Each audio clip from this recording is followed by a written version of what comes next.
राधे राधे मेरे प्यारे भाइयों बहनों माताओं व बंधुओं, संस्कार की बातें चैनल में आपका स्वागत है। बंधुओं, आज मैं अपनी वीडियो में आपको सुनाने जा रही हूँ नाग पंचमी व्रत कथा।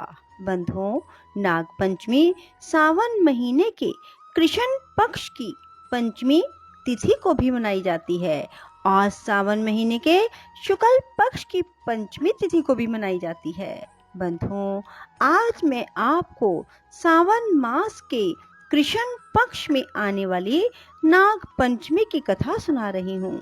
बंधुओं, नाग पंचमी के दिन नागों की पूजा की जाती है।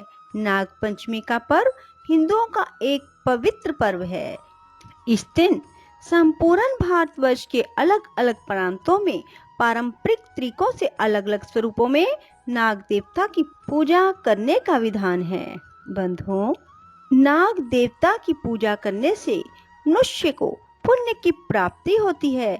उन्हें धन और वैभव की भी प्राप्ति होती है। जो नाग पंचमी के दिन नागों की पूजा करते हैं और साथ ही नाग पंचमी की कथा को सुनते हैं। बंधुओं, यदि आपने YouTube चैनल संस्कार की बातें अब तक सब्सक्राइब नहीं किया तो जरूर करें और बेल आइकन दबाना ना भूलें, ताकि आपको हमारी आने वाली सभी वीडियोस की जानकारी सबसे पहले हो सके। बोलो शिव शंकर भोलेनाथ की जय, नाग देवता की जय। प्राचीन काल के समय एक सेठ जी हुआ करते थे। उनके 7 पुत्र थे और 7 पुत्रों की उन्होंने शादी कर दी। सेठ जी की 7 बहुओं में श्रेष्ठ गुणों वाली, चरित्र से श्रेष्ठ, उत्तम विचार, सुशील भाव वाली बहू सबसे छोटे पुत्र की थी। लेकिन उसका कोई भाई ना था। इस बात का उसे बहुत दुख था। एक दिन की बात है, घर की बड़ी बहू ने घर की सभी छोटी बहुओं को कहा, घर को लिपने के लिए पीली मिट्टी को बाग से लाने के लिए हम सब चलते हैं। तब 7 बहुएं एक साथ बाग की ओर चल पड़ी। हाथों में डलिया खुरपी लेकर फिर बाग में पहुंचकर वहां से पीली मिट्टी खुरपी से खोदने लगी। तभी अचानक उसी जगह से एक सर्प निकला, जिसे देखकर बड़ी बहू बुरी तरह से डर गई। हाथ में ली हुई खुरपी से नाग पर हमला करने लगी।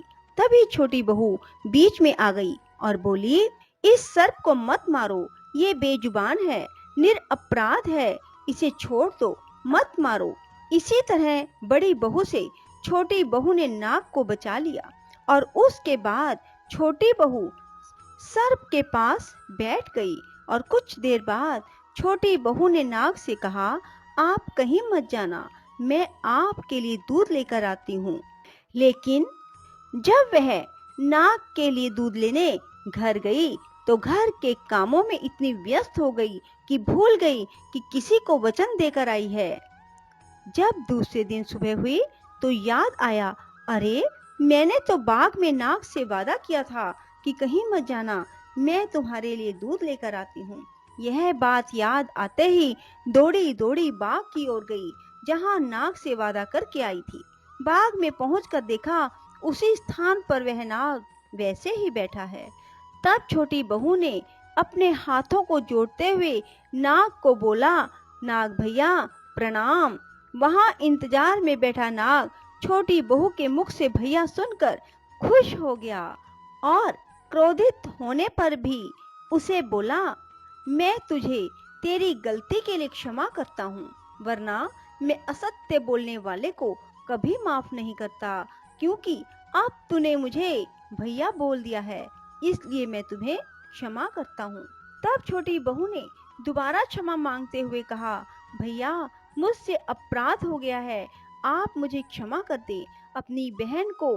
तब नाग ने बोला, कोई बात नहीं, मैं तेरा भाई हुआ और तुम मेरी बहन, जो मांगना हो आज मुझसे मांग ले।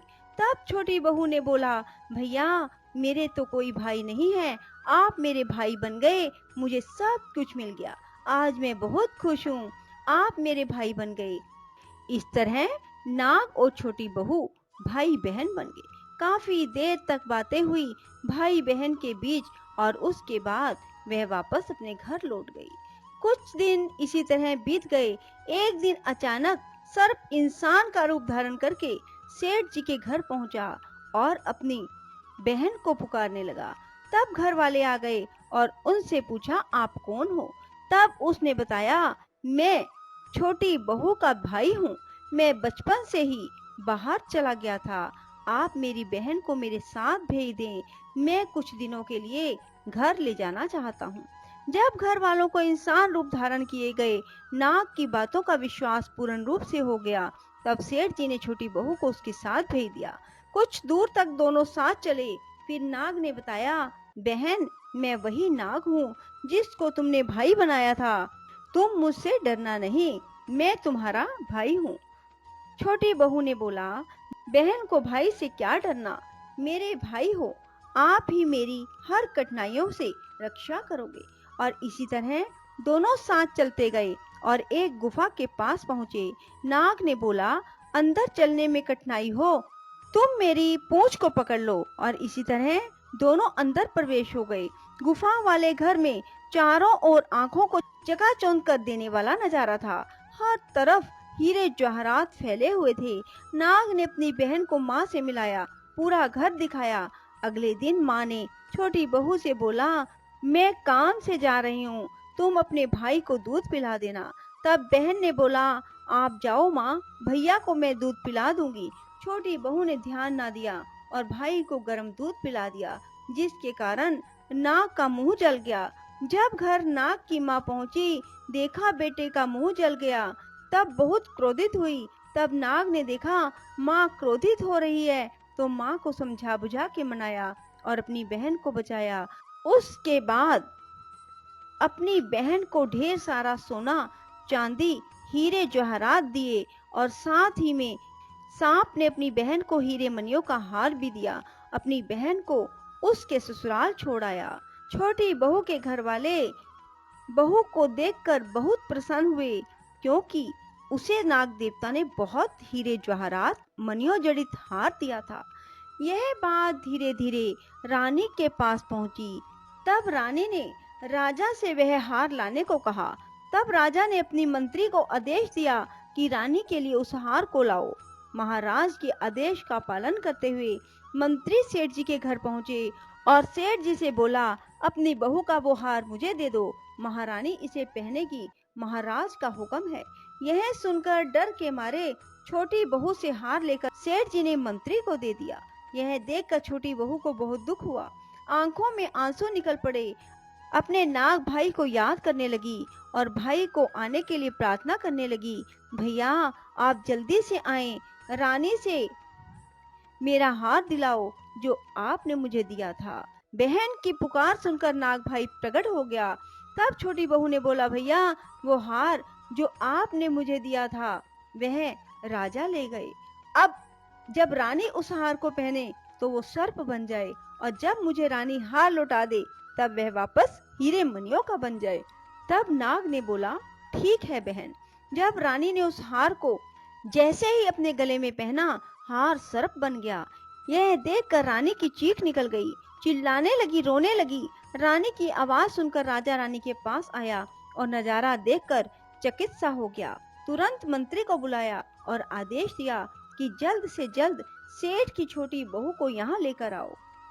मंत्री सेठ के घर पहुंचा और सेठ जी से बोला, आप तत्काल अपनी छोटी बहू को हमारे साथ दरबार में भेजो, महाराज ने बुलाया है। यह सुनकर सेठ जी डर गए। अपनी छोटी बहू को खुद ही साथ लेकर मंत्री के साथ दरबार में पहुंचे। मन ही मन सोचते रहे, अब क्या होगा, क्या कोई दंड देंगे महाराज। ये सब सोचते हुए सेठ जी बहुत डरे हुए थे। राजा ने छोटी बहू से पूछा, तुमने हार में कोई जादू टोना तो नहीं किया हुआ जो महारानी के पहनते ही सर्प बन गया? तब छोटी बहू ने बड़े ही सहज भाव से बोला, हे राजन, मुझे क्षमा करें, यह हार खास मेरे भाई ने मुझे दिया है, और यह खूबी है इस हार में कि मेरे अलावा कोई इस हार को पहनेगा तो वह सर्प बन जाएगा। और जब मैं पहनूंगी तो वापस मनियों से जड़ित बन जाएगा। यह बात सुनकर राजा अचंभित हुआ और छोटी बहू को आदेश दिया, अगर ऐसा है तो तुम इसे पहन कर दिखाओ। महाराज के आदेश का पालन करते हुए छोटी बहू ने वह हार अपने गले में धारण किया। वैसे ही वह हार मनियों से जड़ित हो गया। यह देखकर वहां उपस्थित सभी लोग अचंभित हो गए। राजा को यह पूर्णतः विश्वास हो गया, यह जो कह रही है वह सच है। राजा बहुत ही ज्यादा प्रसन्न हुआ और छोटी बहू को ढेरों स्वर्ण मुद्राएं पुरस्कार में दी और बड़े ही सम्मान के साथ उसको महल से विदा किया। घर में छोटी बहू के पास धन दौलत और राजन से मिला सम्मान कारण बड़ी बहू ईर्ष्या करने लगी। इसी ईर्ष्या की वजह से छोटी बहू के पति के कानों को भरने लगी और आखिर इतना धन दौलत इसे कौन देता है, कौन है वो। बड़ी भाभी की बातों को लेकर रात में जब छोटी बहू से उसके पति ने पूछा, सच सच बताओ आखिर कौन है वो जो तुम्हें ये सब दे रहा है। सुनकर छोटी बहू उदास हो गई कि कैसे बताऊं, यह सब मेरे भाई नाग ने दिया है, और मन ही मन नाग देवता को याद करने लगी। बहन के मन की पीड़ा देखकर नाग ने सोचा, अगर मैं इसी पल वहां नहीं पहुंचा तो उसका पति उसके आचरण पर संदेह करेगा। अगर उसने ऐसा किया तो मैं उसे डस लूंगा। और यही सोच के साथ नाग वहां तत्काल प्रकट हो गया। नाग के प्रकट होते ही छोटी बहू ने हाथ जोड़कर कहा, भैया आप आ गए। तब नाग ने बताया कि ये सब चीजें मैं इसे देता हूँ, ये मेरी बहन है। ऐसा सुनकर पति बहुत प्रसन्न हुआ और इसी के बाद से सब नाग पंचमी का यह त्योहार मनाने लगे और साथ ही सभी स्त्रियां नाग को अपना भाई मानकर इस पावन पर्व को मनाने लगी। बोलो नाग देवता की जय हो। राधे राधे, जय श्री कृष्णा।